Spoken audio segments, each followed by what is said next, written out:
Bien, bueno, antes de comenzar con el manual que quiero que veamos, quiero comentarle lo que es el síndrome de Burnout, que se lo llama también síndrome del quemado. ¿Sí? Este es un síndrome que fue declarado en el año 2000, ¿sí? Por la Organización Mundial de la Salud como un factor de riesgo laboral, ¿sí? Porque su capacidad puede afectar lo que es la calidad de vida, lo que es la salud mental, incluso también puede poner en riesgo lo que es la vida en sí. Bien, usualmente se describe como una forma inadecuada de afrontar lo que es el estrés crónico, ¿sí? Cuyo riesgo principal son los agotamientos emocionales, también la despersonalización y la disminución de lo que es el desempeño personal. Bien, al síndrome de Burnout, como les comenté antes, también se lo llama síndrome de desgaste profesional o síndrome de sobrecarga emocional, también síndrome del quemado, y también se lo llama como síndrome de fatiga en el trabajo. Bien, entonces, este síndrome, como les dije, recién se declaró como un síndrome en el año 2000 por la OMS, porque es un factor de riesgo. Bien, no sé si alguna vez en su vida se ha sentido con ese estrés, en lo que llamamos nosotros el estrés laboral. Bien, bueno, es muy parecido. Tiene una presentación clínica que se identifica con 3 componentes. El primero es cansancio o agotamiento emocional, que es esa pérdida de energía, ese desgaste, esa fatiga que uno tiene. Como tercero tenemos la despersonalización, que es una defensa para protegerse de los sentimientos de impotencia, de frustración también. Y por último, como tercero, tenemos lo que es el abandono de la realización personal, que es cuando se pierde el valor de lo que nos tenía sujeto. Como por ejemplo, no tengo más ganas de ir a trabajar por más que en mi trabajo era muy buen remunerado, pero yo tengo un desgaste tal que soy capaz de abandonar eso que me tenía sujeto, que a lo mejor era que ganaba muy bien en mi trabajo, pero tengo tanta sobrecarga que no lo soporto. ¿Bien? Estos componentes que nombré, lo que es el cansancio, la despersonalización, el abandono de lo que es la realización personal, se presentan paulatinamente, ¿bien? Y también pueden repetirse a lo largo del tiempo, lo que es que una persona puede experimentar estos 3 componentes varias veces en diferentes épocas de nuestra vida, en el mismo trabajo o en otros trabajos. ¿Bien? Entonces, existen varios tipos de manifestaciones que podemos considerar como signos de alarma o también de cansancio, ¿sí? Como parte ya de lo que es un cuadro clínico. Bien, que puede ser ansiedad, miedo, temor, depresión, negación, aislamiento. También lo que es la depresión, por ejemplo, es uno de los signos más frecuentes en este síndrome, ¿sí? Y también es uno de los más peligrosos, ¿Por qué? Porque la depresión puede llevar al suicidio. Bien, también puede presentarse ira, puede presentarse adicciones, cambios en lo que es nuestra personalidad. Bien, cargas excesivas en el trabajo. Podemos también presentarlo en malos hábitos de higiene. Podemos también presentarlo en cambios en nuestro patrón de alimentación, como puede ser la pérdida de peso, la ganancia de peso exagerado. También puede haber pérdida de memoria, desorganización, esa dificultad para poder concentrarse, la dificultad para poder dormir, ese trastorno de sueño. ¿Sí? Y la clínica del síndrome de Burnout tiene 4 niveles. El primero puede ser un nivel leve, ¿sí? Que se presenta con cansancio o con dificultad para levantarse a la mañana. ¿Bien? Después tenemos el moderado, que ahí empieza el negativismo, el aislamiento. Como tercero tenemos el grave, ¿sí? Que es automedicación con psicofármacos, por ejemplo, ausentismo, abuso de alcohol o de drogas. También puede haber adversión. Y como cuarto tenemos el extremo, que es ese aislamiento muy marcado, ¿sí? Con cuadros psiquiátricos, con colapso, y también puede haber suicidio. ¿Bien? Entonces, tenemos que estar muy atentos a este síndrome del quemado en el trabajo, porque puede llevar a cosas mucho más graves. Bien, lo que es el tratamiento y su prevención consiste en qué? En estrategias que permiten modificar los sentimientos y también esos pensamientos que tenemos, que tiene 3 componentes principales. Bien, vamos a nombrar algunos. Primeramente puede ser ese proceso de personal, mejor dicho, de adaptación a las expectativas de la realidad cotidiana. ¿Sí?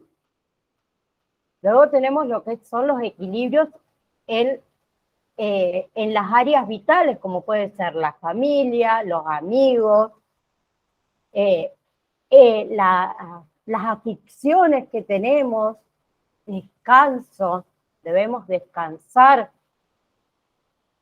También debemos fomentar una buena atmósfera de equipo, ¿sí? Si trabajamos en conjunto, por ejemplo, espacios en comunes, objetivos en comunes que tengamos. Bien, también debemos que limitar un poco nuestra agenda laboral, ¿sí? Muchas veces este síndrome es por el exceso laboral que muchas veces lo exigimos uno mismo.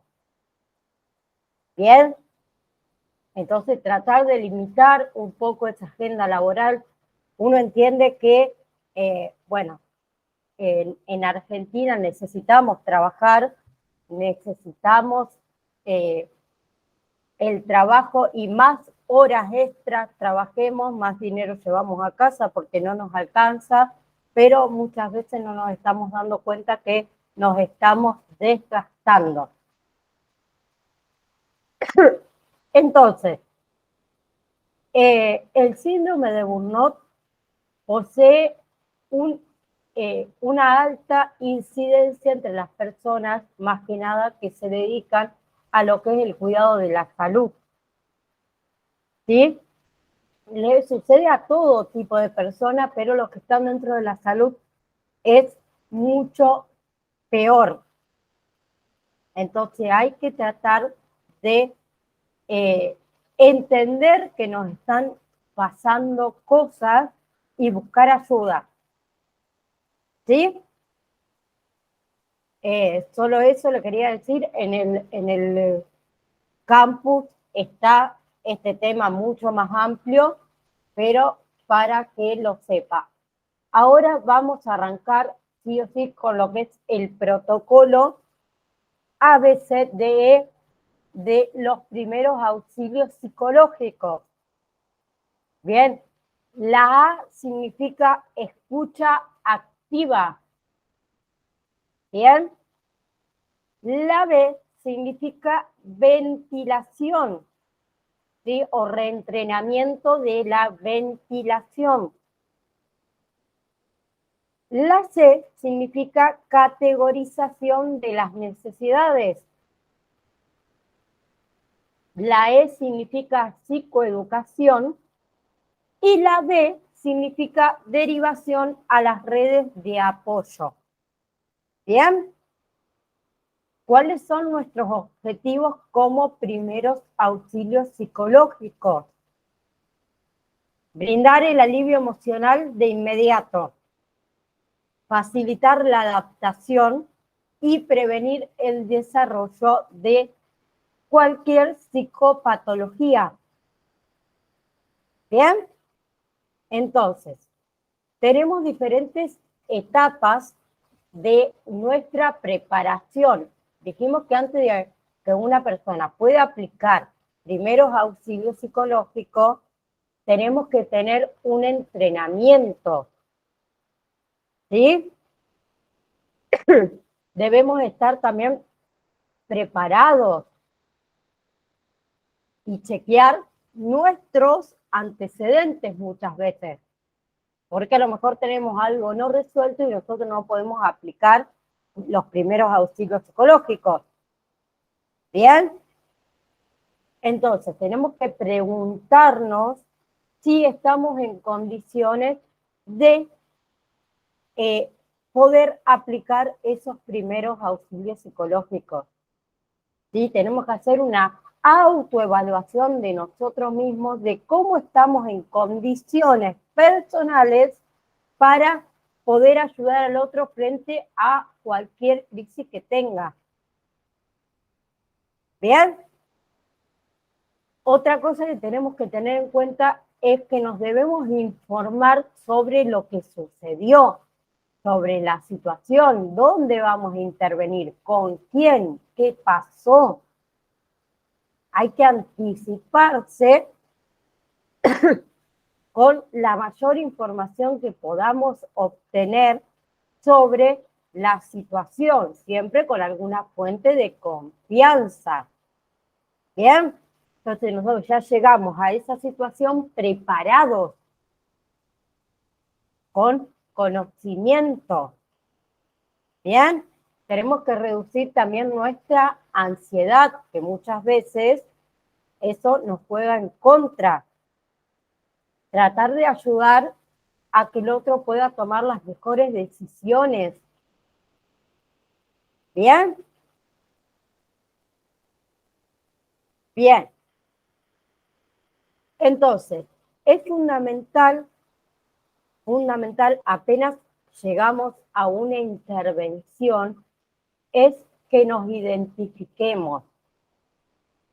Bien, decimos nuestro nombre, si pertenecemos a alguna institución, a alguna asociación, y por qué estamos en ese lugar.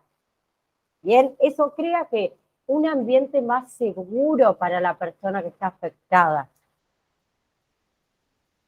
Bien, también lo que podemos llevar nosotros como primer respondiente, en este caso de primeros auxilios psicológicos, puede ser algún tipo de identificación, ¿sí? Que tengamos o alguna señal que pertenezca a la organización que nosotros estamos trabajando, si es que trabajamos para alguien, y si no, puede ser cualquier tipo de identificación con nuestro nombre y a qué nos dedicamos. ¿Bien? Entonces, vamos a entrarle de lleno a lo que es el protocolo, que son estas 5 letras que nombré antes, A, B, C, D y E. ¿Sí? Con respecto a la primera letra, la A, la escucha activa. Este paso, ¿sí? Este primer paso, puede durar entre unos 10 y unos 20 minutos. Bien, debemos saber cómo comunicarnos con estas personas que pueden estar ansiosas, pueden estar alteradas, pueden estar angustiadas. Bien,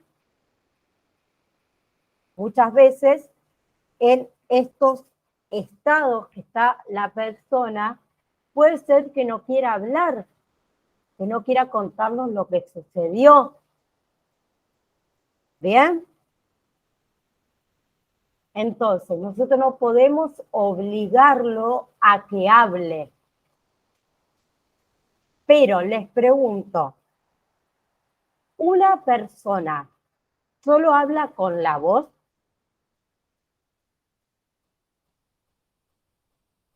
¿Solo hace contención con la voz? ¿O podemos hacer algún otro tipo de contención si es que la persona no quiere hablar?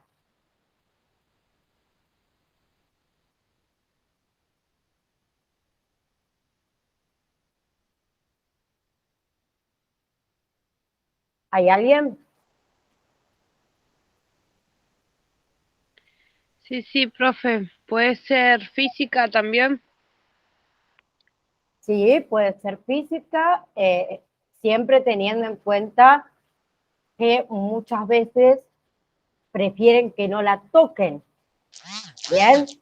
Pero también puede ser con una simple mirada, con un gesto, ¿sí? Con lo que es respecto al contacto físico, tenemos que tener en cuenta eso, que muchas veces no es fácil que un desconocido te abrace, ¿sí? A lo mejor simplemente le podemos poner nuestra mano en el hombro y con eso es suficiente.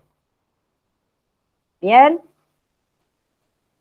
Entonces, como les dije, tenemos que escuchar lo que la otra persona nos dice, ¿sí? Tratar de escucharlo para poder calmarlo, ¿bien? Y darle espacio a la persona para que cuente como le salga de manera espontánea lo que está pasando. No hay que presionarlos. ¿Bien? Bien. Por otro lado, tenemos las personas que directamente, como les dije, prefieren no hablar, guardar silencio. ¿Qué hacemos? Simplemente permanecemos al lado de la persona en silencio. Eso lo puede ayudar. ¿Bien? ¿Por qué? Porque eso a lo mejor simplemente con ese simple gesto de estar al lado y quedarnos con él, ¿sí? Es capaz de transmitirle al otro, ¿sí? Que hay alguien al lado de él que está comprendiendo lo que le pasa. ¿Bien? ¿Sí? Entonces, tenemos que estar siempre activo y mantener lo que es un lenguaje corporal que transmita empatía, ¿sí? Que transmita comprensión.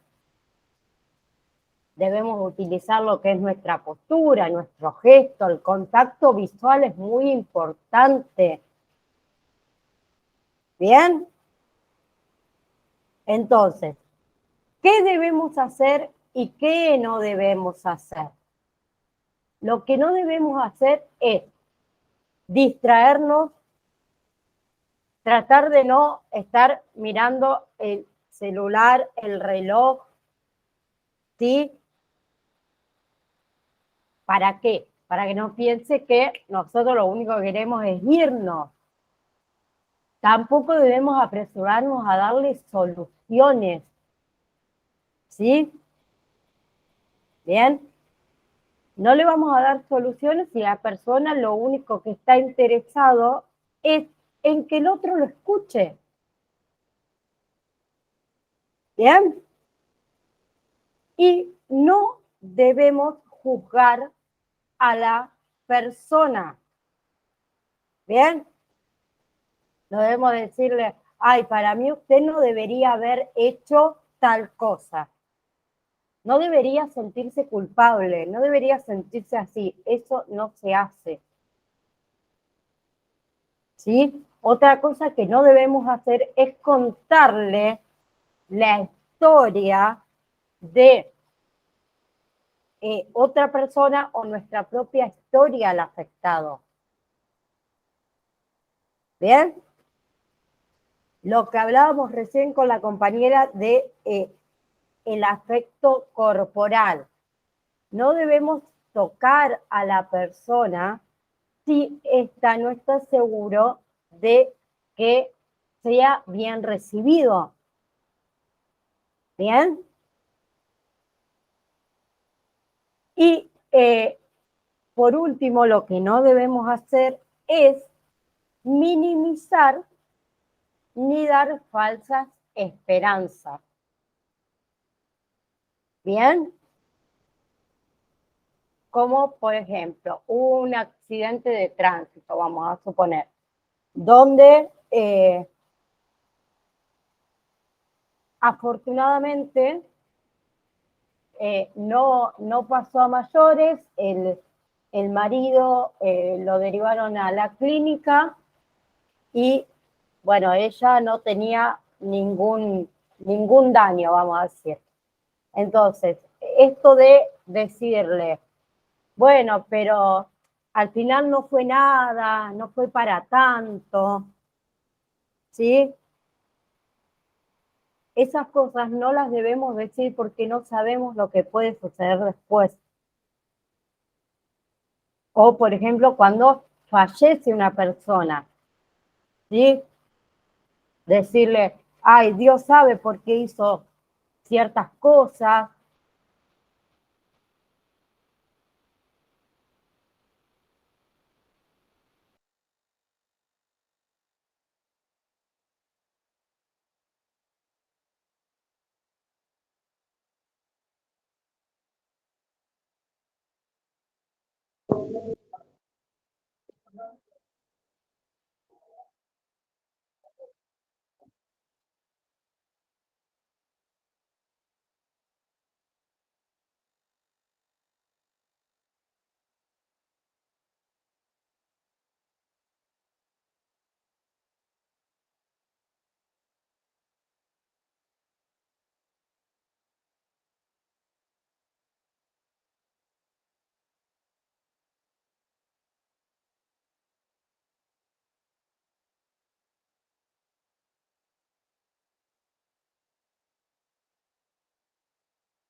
escucha? Sí, Se me apagó la computadora, gente. Perdón, debe ser el calor, no sé, la otra vez me hizo exactamente lo mismo y desaparecí. Pido disculpas. Ahora ya, esperan un segundo, ahí estoy. Ahora sí, estoy de nuevo. Les pido disculpas que si me sucede de nuevo, no sé qué será. Ustedes espérenme que yo ya vengo. Bien, entonces, perdón. Estábamos diciendo lo que no debemos hacer. No hay que minimizar, no hay que dar falsas esperanzas. Bien, pero ¿qué es lo que debemos hacer? Hacerle entender al afectado que uno lo está escuchando, ¿sí? Entonces, podemos asentir con lo que es la cabeza o podemos decir, claro, sí, lo entiendo, ¿bien? Entonces, otra cosa que debemos hacer es tener paciencia cuando la otra persona nos está contando su relato. No hay que interrumpir, ¿sí? No hay que hacer preguntas si la otra persona no se refirió a eso. Tenemos que también darle ese espacio de silencio, ese espacio de llanto que pueda llegar a tener la persona. Bien. Otra cosa es si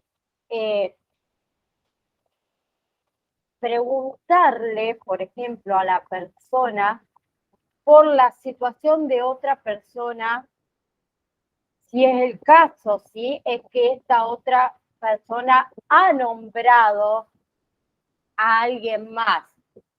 O, por ejemplo, ¿y cómo se encuentra su esposo? Si es que lo nombró, si no lo nombró, no. ¿Bien?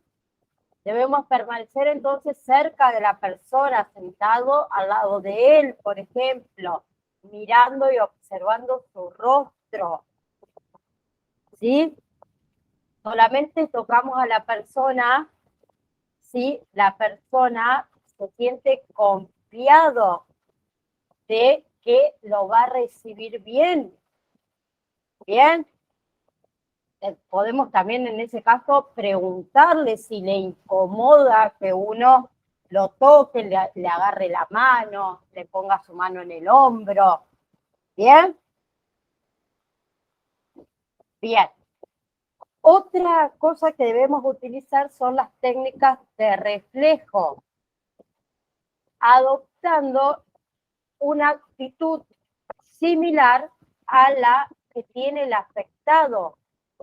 ¿Bien? O sea, le tenemos que hacer saber y hacer comprender que su sufrimiento y que entiende que uno entiende que se puede estar sintiendo muy mal, ¿sí? Y ahí aparece la frase, esto debe ser muy difícil para usted, ¿sí? No podemos decir, sí, me imagino lo que está sufriendo si no lo sufrimos. ¿Cómo yo me puedo poner en el lugar, vamos a poner algo trágico, de una madre que perdió a su hijo si yo no lo viví?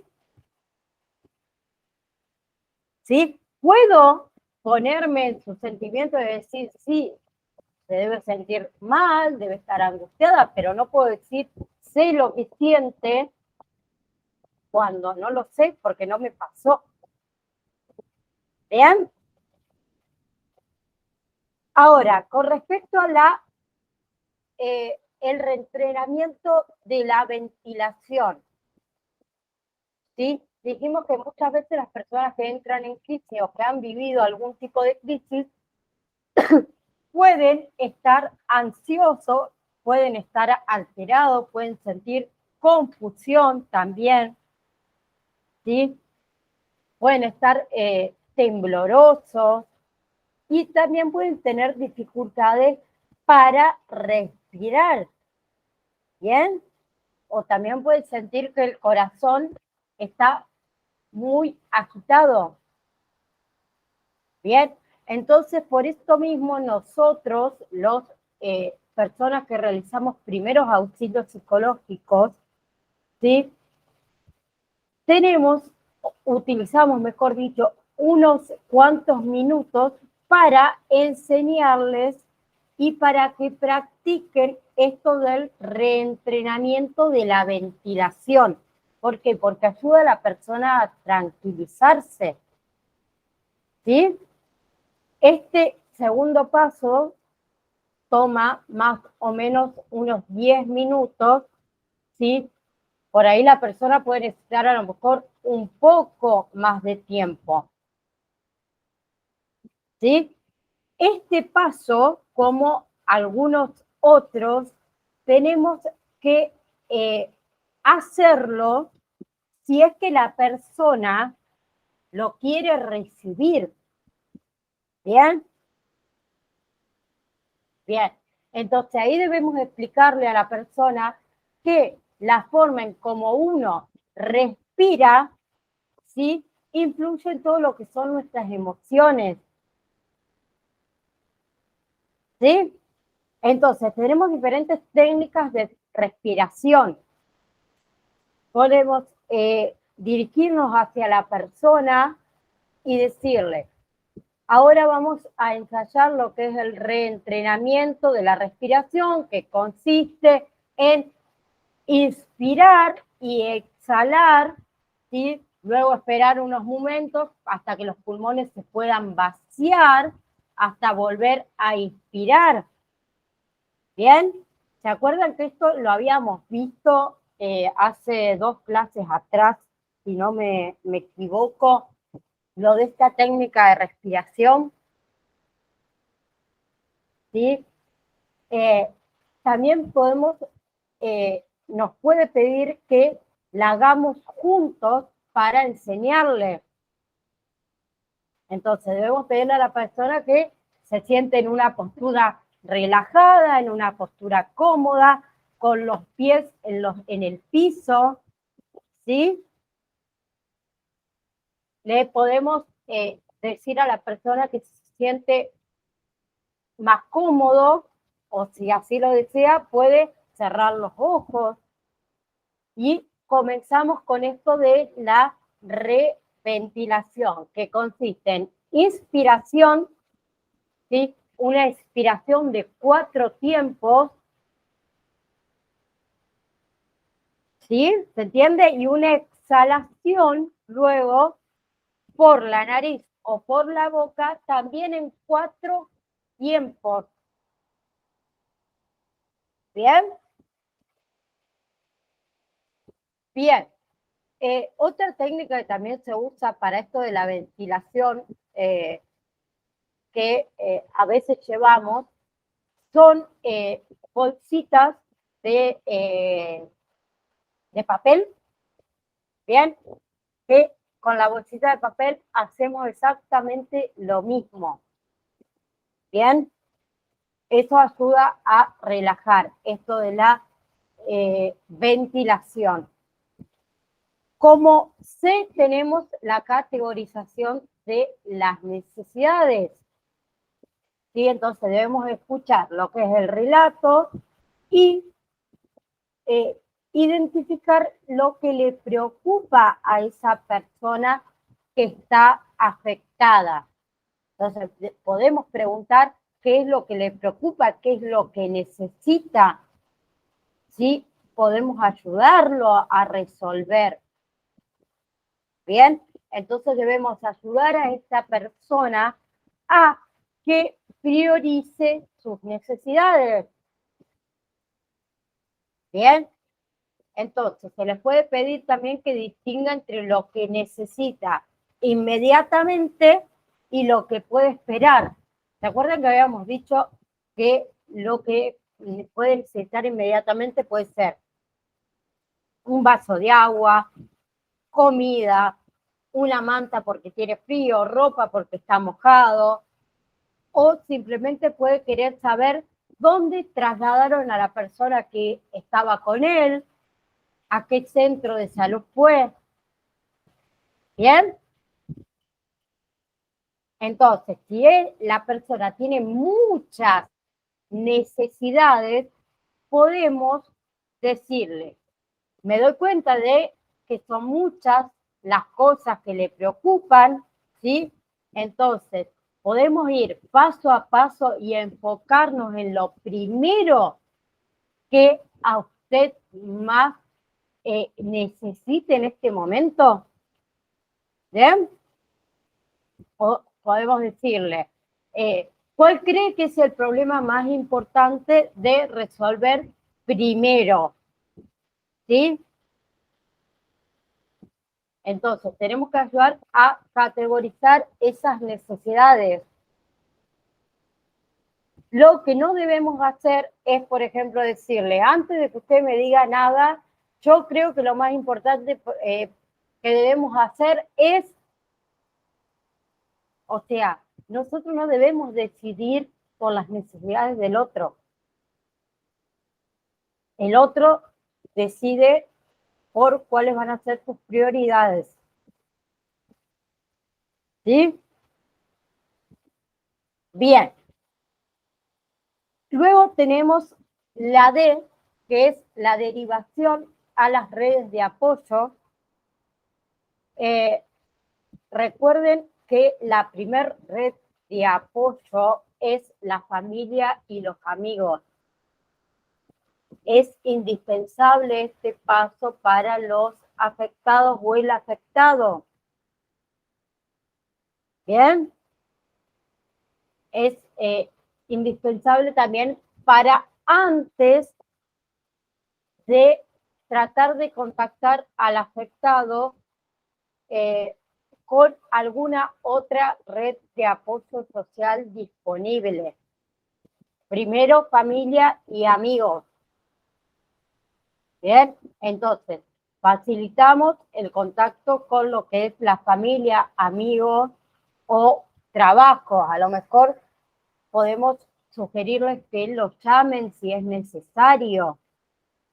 Bien, si no tienen un teléfono disponible, ¿sí? Podemos gestionar de conseguir un móvil para que ellos hablen con su familia. Bien. Otra cosa, o como segunda red de apoyo, debemos tener disponible nosotros todo el material de los servicios y las redes de apoyo que haya en nuestra ciudad, en nuestro pueblo, en nuestra aldea o donde vivamos. ¿Sí? Red de apoyo, hablamos de que puede ser centros de salud de cualquier tipo, comedores comunitarios, hogares para gente sin lugar donde dormir.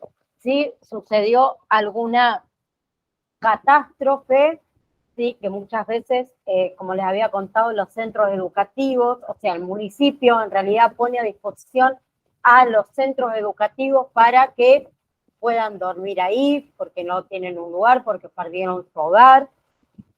Nosotros tenemos que estar bien informados de todas esas redes de apoyo, ¿sí? Contactos de psicólogos también. ¿Bien? Y la E es perdón, la psicoeducación, que es informarle a la persona lo que le puede llegar a suceder. O sea, por ejemplo, ¿qué puede esperar esa persona frente a una crisis? Bien, por ejemplo, es muy importante que uno normalice todas aquellas reacciones emocionales que son normales en situaciones de crisis. Bien, como que va a tener dificultad para pensar, que va a estar angustiado, que quizás no pueda dormir por las noches, que tenga insomnio, que se sienta emocionalmente desgastado. Bien, nosotros debemos informarle que todo eso es normal. Bien, que la persona no llegue a interpretar que todo eso que le puede llegar a suceder es porque se está volviendo loco. No, es normal después de una crisis. Bien, entonces nosotros tenemos que estar informados de qué nos puede suceder después de una crisis, después de un ataque de pánico, después de la ansiedad. Por eso vimos todo lo que es signos y síntomas para poder hacer esto de la psicoeducación. ¿Bien? Bien, entonces tenemos diferentes, habíamos visto antes también un poco las distintas reacciones que podemos tener. ¿Se acuerdan que había dicho algo la clase anterior? Tenemos reacciones que pueden ser cognitivas, ¿sí? Que puede haber confusión, puede haber lo que son pesadillas, preocupación, ¿sí? También puede haber lo que es una disociación, dificultad para concentrarse, dificultad de la memoria, dificultad para la toma de decisiones. También poder tener pensamientos culposos. Bien, luego tenemos lo que son las reacciones emocionales. Rabia, dolor, tristeza, miedo, irritabilidad, dificultad a lo mejor para sentirse alegre, ¿sí? Esa dificultad para experimentar lo que es el amor, el cariño por otros. ¿Bien? Y también podemos estar en lo que es estado de shock. Luego tenemos reacciones físicas, como habíamos dicho, falta de sueño, insomnio, sobresalto, dolores de cabeza, cansancio, taquicardia o palpitaciones. Bien, podemos tener lo que es una reducción de el apetito, reducción también en lo que es el deseo sexual.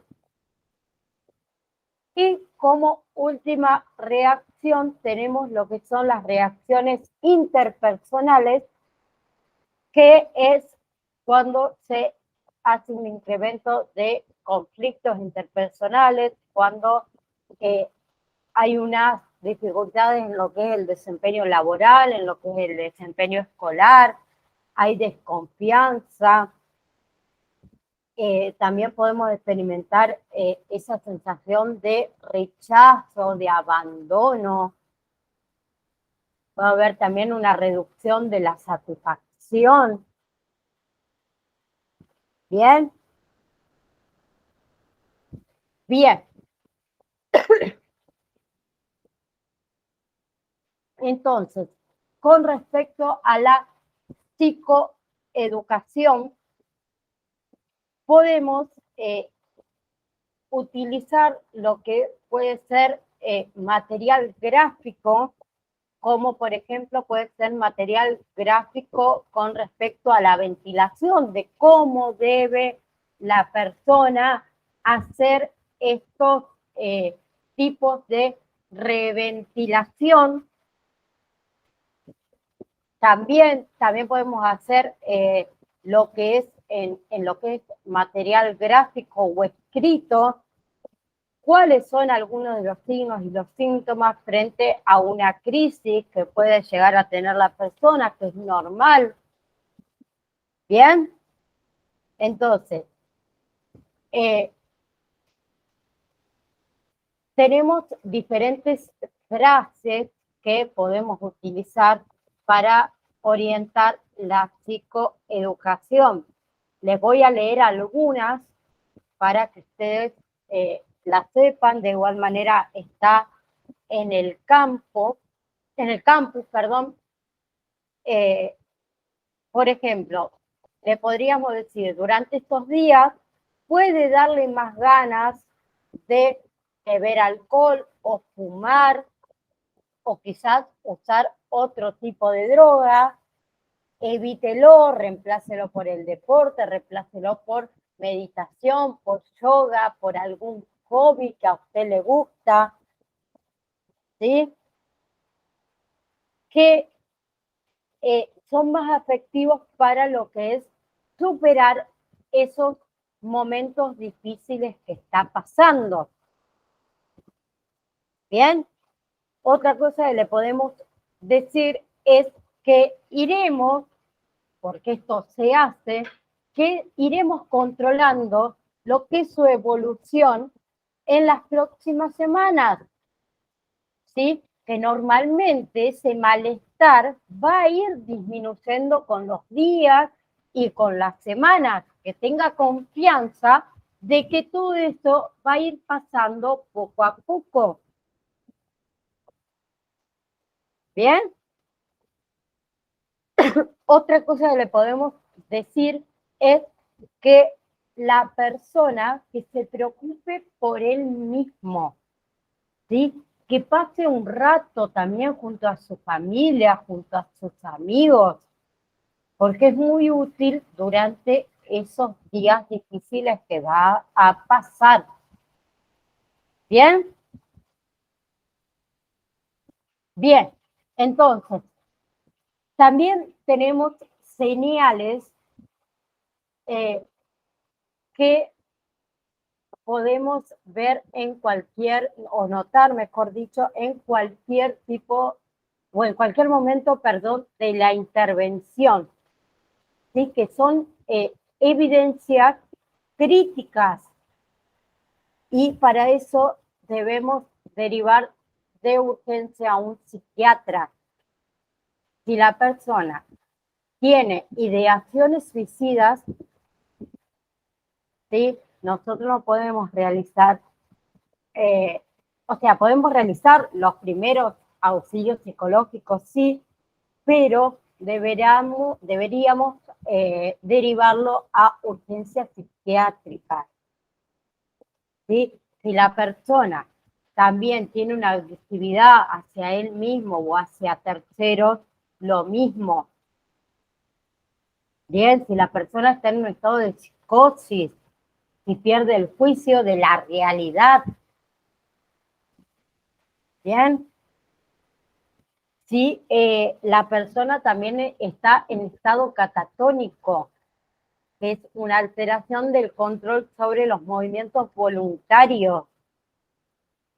Y si la persona también sufrió anteriormente trastornos psiquiátricos, ¿sí? Como puede ser trastorno bipolar, esquizofrenia, por ejemplo, o si la persona tiene dependencia de alguna droga o sustancia. ¿Bien? ¿Se entiende? Bueno, en fin, vamos a hacer un pequeño resumen. No sé si les importa si nos extendemos 5 minutos más de lo que es los primeros auxilios psicológicos, los pasos. En el campus, en el manual del ABCDE, tienen una pequeña guía de técnicas de aplicación, ¿sí? Dijimos que la A de escucha activa es ofrecer una escucha activa y escucharlo por 10 a 20 minutos según la necesidad del afectado. Y podemos utilizar esta frase. Por ejemplo, mi nombre es Naida y hoy estoy aquí para ofrecerle mi ayuda. ¿Sí? Primero, y solo si usted desea hablar de ello, vamos a conversar sobre lo que ha pasado. Luego, si usted lo acepta, le enseñaré algunas sencillas técnicas de relajación que le serán mejor, que que le serán más útiles. Bien, es como una carta de presentación que nosotros vamos a hacerle al afectado. ¿Sí?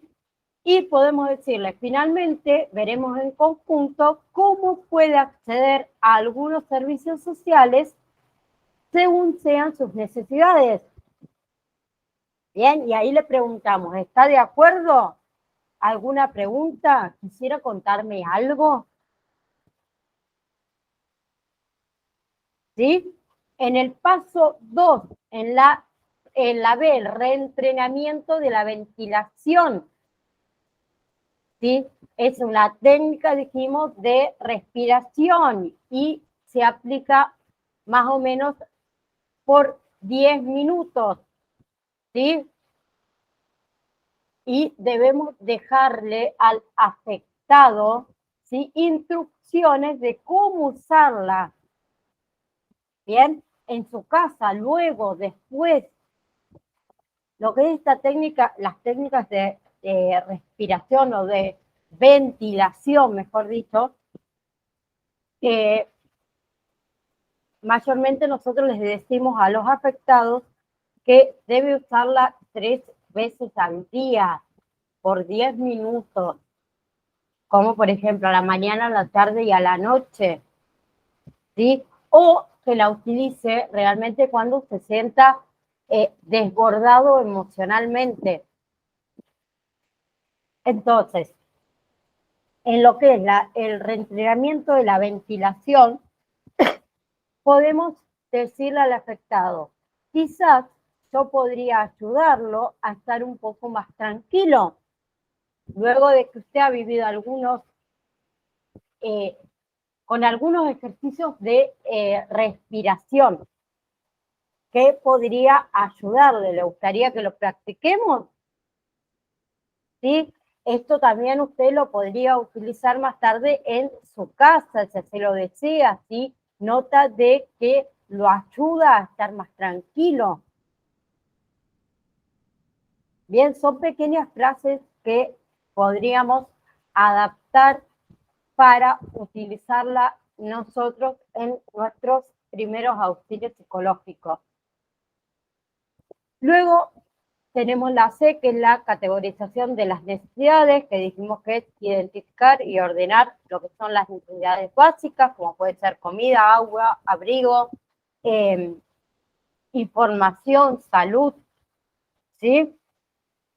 Y también puede ser conexiones de apoyo. Entonces ahí podríamos decirle, me gustaría saber si quizás hay algo que usted está necesitando en este momento en lo que yo pueda ayudarle. ¿Sí? Tal vez usted necesite hablar con un familiar o con algún amigo, o quizás necesite contactarse con la policía, con algún médico, ¿sí? O quizás desea información respecto a la situación de salud que está pasando, vamos a suponer, su esposo. ¿Bien? Entonces, intentemos poner en orden lo que necesita para poder ir paso a paso y poder solucionar estos problemas. Entonces, vamos a partir por lo primero que a usted le sea urgente. ¿Bien? Bueno, la D, que es la derivación de las redes de apoyo, que es ayudar a que pueda satisfacer esas necesidades básicas, le podríamos decir, bueno, ahora que hemos visto algunas de sus necesidades, me gustaría contactar con algún servicio específico que pueda serle de ayuda. ¿Sí? Y como último, la E, que es la psicoeducación, que es trabajar junto al afectado en el material de lo que es la psicoeducación y explicárselo, como por ejemplo qué puede hacer frente a una crisis. Podríamos decirle, ahora quisiera entregarle a lo mejor este folleto, un folleto informativo en el cual nosotros hemos trabajado, ¿sí? El cual contiene información sobre psicoeducación en crisis.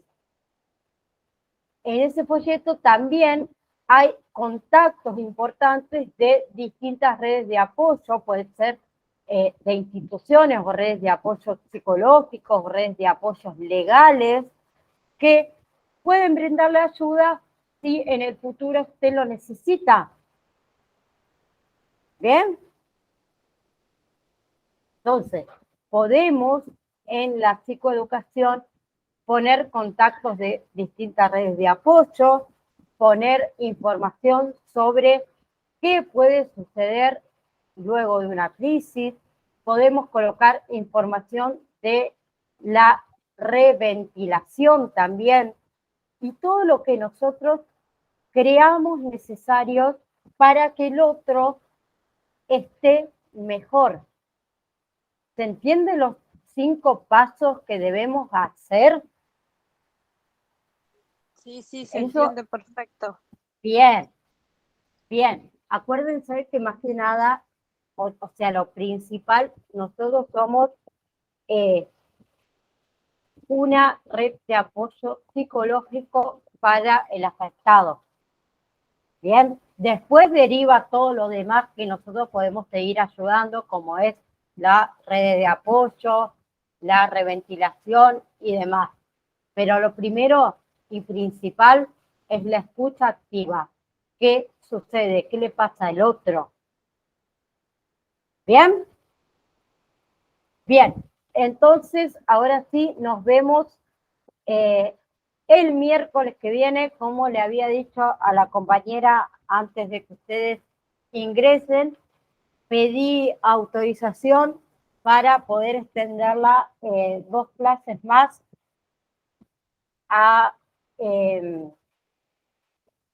al cursado. Ustedes tendrán que haber terminado esta clase, pero me parece necesario que lo extendamos. Bueno, mínimo vamos a empezar por el próximo miércoles. Y el próximo miércoles vemos si hacemos un miércoles más o no. ¿Les parece? Sí, buenísimo. Yo Sí, le quería papá. preguntar sobre el tema del examen. No, no te escucho, se escucha muy bajo. Un segundo. ¿Me escuchas? Sí. Me quería preguntarles sobre el tema del examen, porque a mí ya me dijeron que si yo lo abono ya lo puedo rendir. El examen final habíamos dicho que iba a ser, que íbamos a plantear un caso, ¿sí? Por eso la última clase necesito que todos los que están en esta especialización se conecten. Planteamos un caso, o varios casos, porque son creo que 16 alumnos, y los vamos a ir desarrollando. O sea, quiero que ustedes me digan qué harían en X situación. Bien, por eso quiero que sepan cuáles son los tipos de víctimas que tenemos. ¿Sí? ¿Se acuerdan que lo habíamos visto en la clase anterior y antes también? Necesito que lo sepan. Bien, no es que será un examen escrito donde yo le haga preguntas y ustedes respondan, sino que quiero que armemos un caso, ¿sí? Una situación y saber cómo desenvolvernos nosotros. ¿Se entiende? Sí. Bien. Así que nos vemos el próximo miércoles. Por las dudas, solo te aviso, el próximo miércoles no va a ser el examen, pero la última semana de diciembre sí. ¿Bien? Bueno. Exámenes, tomémoslo como un trabajo práctico de cómo intervenir ante una situación. ¿Bien? Sí. Bien. Entonces, nos vemos el próximo miércoles. Bueno, buenísimo. Hasta luego. Hasta luego. Nos vemos, profe.